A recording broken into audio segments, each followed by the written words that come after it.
Welcome to The Voice of Retail. I'm your host, Michael LeBlanc. This podcast is brought to you in conjunction with Retail Council of Canada. In this episode, I'm in Istanbul talking with Emre Soyer, author of the new book, The Myth of Experience. Armed with a Ph.D. in behavioural science, founder of the SOYER Decision Advisory to help people and organizations make better decisions, we have a wide-ranging and fascinating interview. Emre turns the conventional thinking of what we think we learned from experience on his head. Turns out, experience may not be the best teacher. Everybody is obsessed about these lists of things successful people do before breakfast, after lunch. And that's kind of nice to motivate people, but many not so successful people who didn't make into the list maybe are also doing those things, in that those advice may not be causing the difference. Also, these kind of analysis tend to take success definition from outside, which is quite bad practice, because then even if you reach success, you may have certain trade-offs that lead you there, and you may actually regret that. You may not like that. So we should be defining our own success and failure and sampling both of them to try to gauge what causes the difference, and maybe even track that difference across time. Let's listen in. Emre, welcome to the Voice of Retail podcast. How are you doing this evening, this morning? You're in Turkey, so I think it's in the evening. How are you? Regardless, how are you? Well, thank you very much. I'm okay. This is indeed late afternoon. How are you doing? Hope all is well. Good. Yeah, I just took the dog for a walk. It's the start of my day and closer to the end of yours. So the wonders of technology, we get to be in the same place at the same time. I'm really looking forward to our conversation. I've had your book, The Myth of Experience, for a couple of weeks, and I've just been consuming the book. And I'm so excited to chat with you because you and I were talking off mic, and I said, we're a year into this COVID crisis, and a lot of people right now are reflecting on lessons learned, and this is where I think your book and your work is so intriguing to me. Is, are we going to learn the right lessons? But all right, I've jumped ahead. Let's take a step back. Tell us about yourself and your professional background and what you do for a living. Delighted to be here. Thanks for having me. And I'm a behavioral scientist. I think about decisions a lot. I'm a consultant to companies and managers, and together with a team, we provide talks, workshops, projects on what we call strategic and creative decision making. The general aim is to improve the way people make decisions, they approach decisions, and hopefully also the outcomes, learning the right lessons from experience, using intuition in an intelligent way, cooperating effectively, and creating solutions, seeing problems exactly when they need to. So that's what I do for a living. Let me ask you this question. You've got a PhD. You've been clearly in-depth studying this. Did you find your way into understanding behaviors? Is it a path you chose? Is it a path that was kind of open to you? Is it something, in other words, when you're a young fella, were you like, why did you make that decision? I'm going to go get a PhD and figure that out. Like, why? How did you find out? How did you get to where you are? And tell me a bit about that. That's an excellent question for a guest. I mean, I get to think about what the hell happened, and that's a great question. So I studied and I worked actually as an economist in economics and a statistician as well. I trained as a statistician in statistics quite a lot. And then I started asking, why am I doing all of this? Why have I studied this? And people constantly told me, like, Emre, you're going to make better decisions. You're going to know how to make decisions better. I mean, decision making is really crucial to what we do here. It's a building block. You're going to understand that better. It really didn't feel like it. It really didn't feel like I was making better decisions. I was understanding decisions better. So I started to use all the tools that I've been training on and I've been using for decision making. And I started doing tests. Like, can we use economics and certain statistical tools that we use every day to actually make better decisions? And that turned out to be my PhD thesis, quite serendipitously. Yeah, it turns out it is not easily transferable. You need to make some changes. You need to understand how to present, how to analyze certain things in a way so that they can become decision friendly. Otherwise, the way we analyze things, the way we look at the world through those lenses of economics and statistics may not actually lead to better decision making. So I try to bridge that gap. There's a whole tribe that does that, like behavioral economics or cognitive psychology. So I found my tribe through that doubt, and there were people where I was. I met Robin Hogarth, who is my co-author in the book, and happy meeting. We're working ever since. Well, when I think of economics, I think of assumptions, right? And there's that old joke about assume a can opener. Have you ever heard that economics joke, right? The economist stuck on the island with the engineer, and they're all the case comes out of the water, and it's filled with canned goods, but they don't have a can opener, so they all look, well, how are we going to get it open? And the engineer, develops some fulcrum stuff off the tree, and the economist just says, well, why don't we just assume a can opener? So my concern was, again, that's the kind of economic rationality, and how much you assume people behave in a certain way and build systems on it, like economics management even. I mean, none of the systems that we live in, this management, that didn't, grow in trees. We built them, but we built them using certain assumptions. So again, this, as you say, this decision-making genre kind of challenges those assumptions.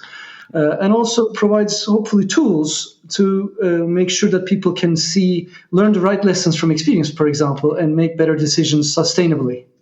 Well, certainly no one assumed, well, some people, I guess, assumed a global pandemic, but we'll get to that and lessons learned about that later. Let's talk about the book for a sec, The Myth of Experience, why we learn the wrong lessons and ways to correct them. So what compelled you to write it? I mean, you're obviously, as with a Ph.D., you like to write, or at least that's a part of how you live. What white space, though, when you thought, okay, we need to get this into print, no one's talking about this. Like, how did you approach the need to write this book? Writing a book is hard in that you have to think a lot about how you would write it. It was kind of clear to us why and what, but how was kind of difficult, because in academic writing you have a certain type of writing, and book, it has to be very different, especially towards management, towards social life. But the primary motivation is about decisions again. I mean, decisions really is something. How many decisions did you make today or yesterday, this week? I mean, crazy amounts of decisions every day, most of them automatic. And because we make decisions all day, every day, we don't usually think about what goes on behind the scenes. And there's a lot going on there. There are factors that come into our decision making that are quite automatic. We don't have to think about them, like experience, like intuition, like cooperation, like creativity, as I mentioned in the beginning. These are not foolproof factors, though. We assume they would always help us. We just learn from experience. I mean, think about how you learned to ride a bike. You just learned it. Also, think about how you would unlearn it. Well, that's very hard, right? So we have to be careful about how those factors come in and how we may actually add a few gears for ourselves to improve those factors. So that was the main motivation, and we dove deep into experience, one of those major factors that we don't have to think about. Well, we maybe better think about them and determine when it teaches us the wrong lessons, when experience is a trickster rather than a teacher, quite unexpectedly, and to mitigate that. I mean, by all means, we can't ignore experience, but it is not as an amazing teacher as we may think it is. So I think it was Hippocrates who called it, like 2,400 years ago. He said, life is short, art long, opportunity fleeting, experience deceptive, and decision difficult because of that. So he kind of warned us. We're going to make a lot of decisions. We're going to rely on our experience to improve our decisions, whatever we're dealing with, retail, but also in our social life, in medicine. But we may think that it is making us wiser while it is actually rendering us unwise. So reinforcing mistakes, making us stuck with know-how that is now irrelevant, like we can't adapt to new situations maybe. So experience is quite complicated. We better think about it more critically in a timely fashion. Well, I can't think of a better time to have a guide like this book. And I imagine you started writing it pre-pandemic in the before time. Yes. Unfortunately, it is timely. Yes. Unfortunately, it is timely. Yes. Well, and so in that perspective, that the timing couldn't be better. There's literally billions and billions and billions of dollars at stake as we try to understand the what we've learned and what we should learn from the COVID era and the experience. Would you agree that in the course of human experience, that's a very broad question, but this is probably one of the biggest shocks to experience since the Second World War. I mean, it's a global phenomenon, more or less. Everyone's experiencing it, and I've described this time as a circuit breaker of consumer behavior. And I've had other authors, Roger Martin described, when I asked him about the same question, he said, well, listen, you've got to now think of consumer behavior like a decaying asset. What they used to do, and you just alluded to it, a lot of things we do are based on things unconscious and just experience, right or wrong. Would you agree that this experience that we're going through and it is that kind of, shock, or am I just overthinking it? A few points here to unpack. First of all, you are right that this is huge. This is global. I don't know how it compares to other huge global events. I was not alive. I didn't experience many of them. There was another pandemic in 1950s. There was a huge global crisis that affected many people in 2008. So there are many different things there are hurdles, but this is definitely a huge hurdle. And worse, it is still going on. Michael, it's not over yet. We're still riding the storm. We see some lights at the end of certain tunnels, but we're not sure. There's lots of going on that is uncertain.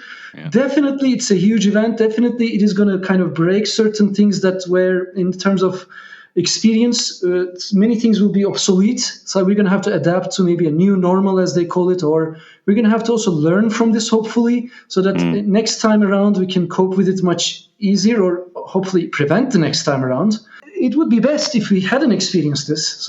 We've been writing the book while the experience occurred. We started it before, and we actually wrote in one of our chapters, imagine a global pandemic a year before the pandemic. Not because we were imaginative, but we actually were reading about this thing, that this is a possibility. But we were reading about possibility of many global catastrophes.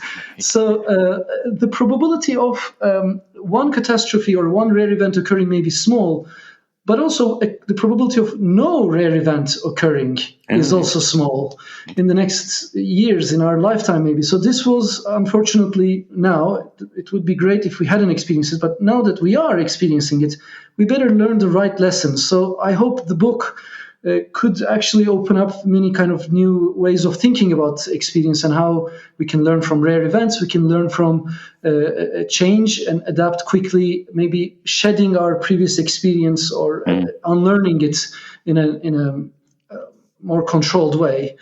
But definitely this is an experience we should learn from. Unfortunately, this catastrophe is not an easy thing to learn from as well. So it's what we call a wicked problem or wicked experience. We'll be back in a minute. If you like this interview, hit subscribe and catch up on the Voice of Retail episodes you might have missed, like my exclusive interview with Lauren Chan, founder and CEO of Henning, and you'll get new episodes delivered directly to you. The COVID-19 pandemic has accelerated the need for businesses to undergo a digital transformation. Through the Toronto's Regional Board of Trade's Recovery Activation Program, otherwise known as RAP, you can now immerse yourself in online sessions, workshops, and one-on-one mentorships with industry experts to learn how your businesses can get ahead through digital solutions. Whether your business is having difficulty connecting with customers or struggling to manage increasing demand, RAP offers practical support and advice at no cost, helping your business build back stronger and smarter. Wondering how you can get started? Well, your business's RAP journey begins with Digital Needs Assessment, or a DNA. The DNA takes less than 30 minutes to complete and offers an assessment of your business's current digital maturity, benchmarked against companies of similar size from related sectors from around the country. Based on your results, RAP's team of industry experts will contact you to discuss which programs will be most useful in helping you take the next step in your digital transformation. From helping you build your personalized digital transformation blueprint to tailoring and outcome-driven modules based on cybersecurity and digital marketing tools, there's a RAP program to support you and your business. In under a year, RAP will have analyzed more than 1,000 Ontario businesses, hosted more than 4,000 virtual event attendees, and maintained 100% overall participation satisfaction. Remember, there's no cost to participate. So to ensure your business is ready to capitalize on those exciting opportunities for digital growth, take your digital needs assessment today at rap.bot.com. That's rap.bot.com. And I can maybe open that up for you in general sense. Because you say in the book there's two types of learning environments. There's a wicked one, which feels like the one we're in now, and then there's the series of better experiences. So tell me about that. Do we learn differently in each of them? You know what's interesting is you're absolutely right. Like everyone says, the word unprecedented, is the center square of the bingo card, right? That and pivot. But it's not exactly unprecedented, right? No. We had a SARS outbreak here. Yeah. There was a MERS outbreak in the UAE. As you said, there was something in the 50s. But they seem to be forgotten. Like the global conscious seems to forget them. But now we're back in this longer wicked one. So tell me about that. Yeah, so let me get back to that point right after this introduction of kind versus wicked, which will help people gain a kind of a perspective, like a pair of glasses that they can put on and see the world in a different way, hopefully. That's the main argument in the book, in that there are environments where we learn from experience quite automatically. We just absorb the information, like data that is through our senses and everything. And they can be characterized by kind versus wicked. So Robin kind of came up with this characterization decades ago, and we are now applying this science to real-world decisions in different contexts. And a kind learning environment is where your experience is a friend, and it's characterized by high-quality feedback. Like you make decisions and you get your feedback right away, immediately, accurately, abundantly. Great, right? And then also where an environment that doesn't change. What you learn today from experience remains relevant also tomorrow. Excellent. An example is any kind of sports, but tennis. Tennis is near my heart. So if you go on a tennis court, you may not become a champion. It's very complex, but experience will always show you what is happening. And also between today and tomorrow, gravity won't stop operating, or the shape of the court and weight of the ball will not suddenly change. So what you learn will stay relevant. Great. You step outside of the court, it gets wicked very quickly. I mean, look at your daily life also, a doctor's life or a manager's life, or also the pandemic. The feedback we receive may be biased. It may be delayed. It may be fake. It may be, non-existent or probabilistic. Sometimes it comes, sometimes it doesn't. And we may not know which kind of feedback we're getting. And things may change very quickly. I mean, look at what COVID-19 did. And the rules may swiftly change. And it's very much the case, even with something as scientific, so to speak, as COVID. Yeah. But there isn't a clear narrative around it, even from the scientific community. So it's wicked, right? Because it's and I guess the other thing is that Dr. Fauci from America said, the really gnarly thing about this is that some people get really sick and some people get hardly sick. So it's hard to understand the lessons you're even learning from.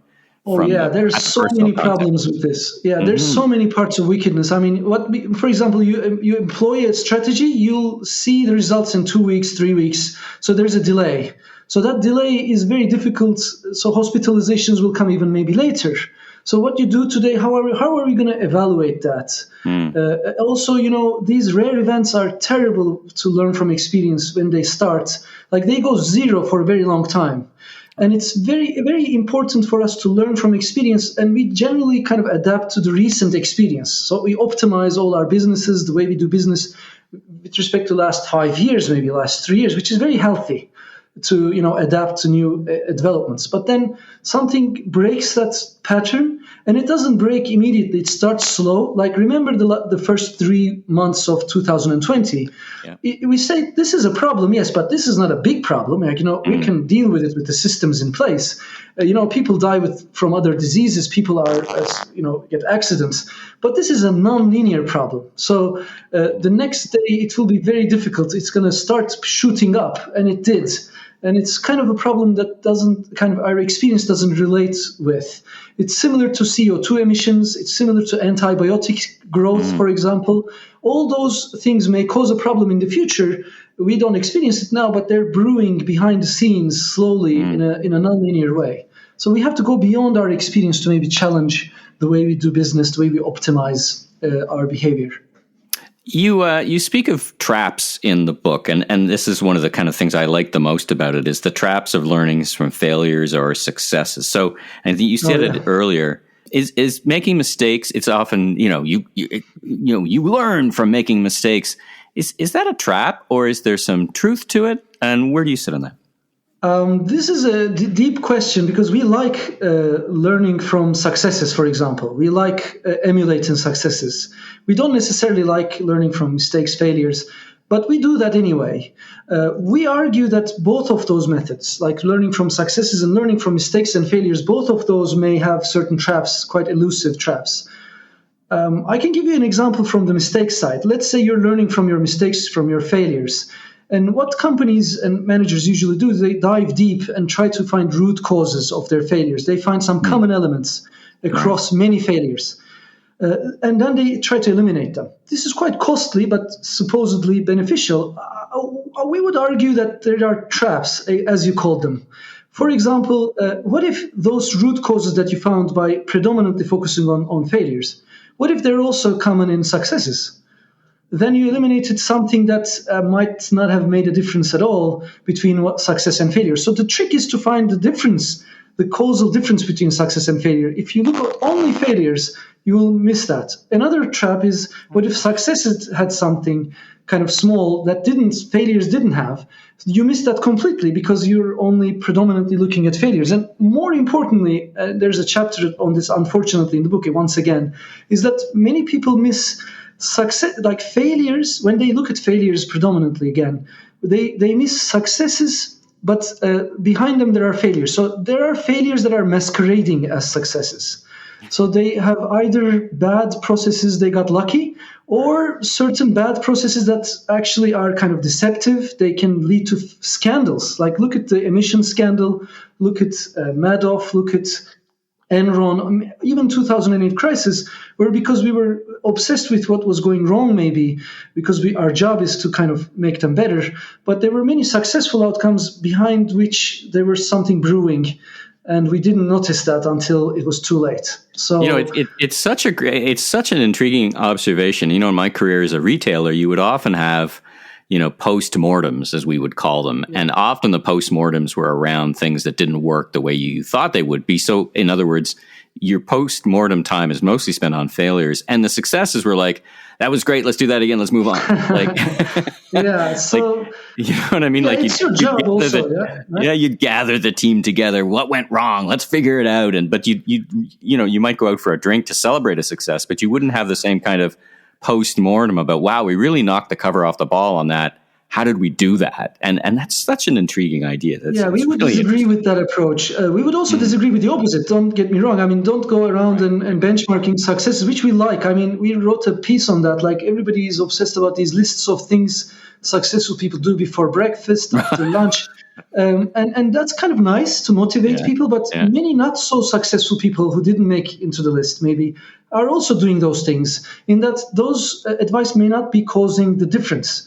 Also, these kind of analysis tend to take success definition from outside, which is quite bad practice, because then even if you reach success, you may have certain trade-offs that lead you there, and you may actually regret that. You may not like that. So we should be defining our own success and failure and sampling both of them to try to gauge what causes the difference, and maybe even track that difference across time, because technology changes, and that difference between success and failure, however you define it, may also evolve in time. Well, it sounds like it's the balance between, like, put as much effort understanding the successes as the failures. Some balance between the two, right? I would put them on both, kind of at the same time, at the same place. Like it's kind of akin to a scientific method, if you think about it. Like sample success and failure depending on your definitions, and then try to gauge the difference. You will have a much better understanding on the causality, on uncertainty, on potential deceptions that led to one or the other in this way. If you put them at the same time, if you hold in one hand one and the other one hand the other one, like representative samples of each. Right. Last couple of questions for you. It's a fascinating conversation. And again, we're talking about the work around the book, The Myth of Experience. We're not out of this thing yet. How do we make sure now think about it both as citizens and as retailers? This is a retail podcast in an industry. How do we set ourselves up for success, so to speak, in learning the right lessons? What's your advice to both us as both retailers and citizens? I mean, the things that I talked about, like rare events, consider going beyond experience, and also look at success and failure would hold. Let me add something beyond that we may need to do better. One thing that we could look deeper into are preventions and near misses. So near misses again are good outcomes, bad outcomes masquerading as good ones. Failures, it's like things that, like, when we take a lot of risk, when we make a mistake, sometimes they lead to a good outcome. And usually in management, in retailers, in all sorts of even kind of structures that we manage, usually that gets swept under the rug because the incentive schemes are kind of there to, I would be blamed for this, so nothing bad happened. Let me not report this. Right. So we should maybe look into these near misses, non-events. Interesting. And that will lead us to better prevention, actually. So preventions are cursed by experience as well because they are not experienced. So if you prevent a problem, nobody experiences it. So we generally then underestimate the problem because it was prevented. So we may also better kind of look at the people who prevented problems, remember them more, and incentivize prevention within the workplace. Because they're kind of tragically forgotten vis-a-vis problem solvers. Problem solving is great. I have nothing against it, but problem prevention is as great, but it gets kind of gets hidden. So one thing we could learn from COVID is that preventive measures may seem as a loss of time and effort sometimes, but over the long haul, we need that excess. We need that excess thinking about nonlinear growing things and how to prevent them, nonlinear growing things and how to invest in them so that they are towards the positive rather than the negative. All right, last question, advice to listeners. There are lots of folks who are listening to the podcast that manage teams, small teams, big teams, global teams, local teams.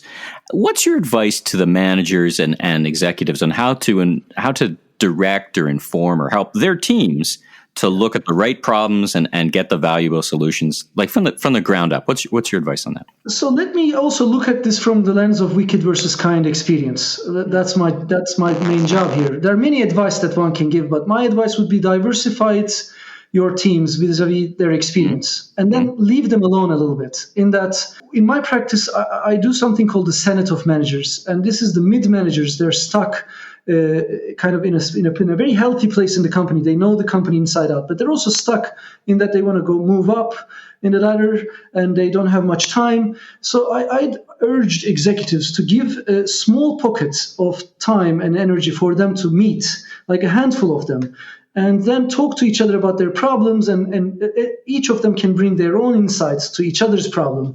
And don't interfere with that process. If you go into the room as they discuss and say anything, as a leader, for example, they will not speak their mind anymore.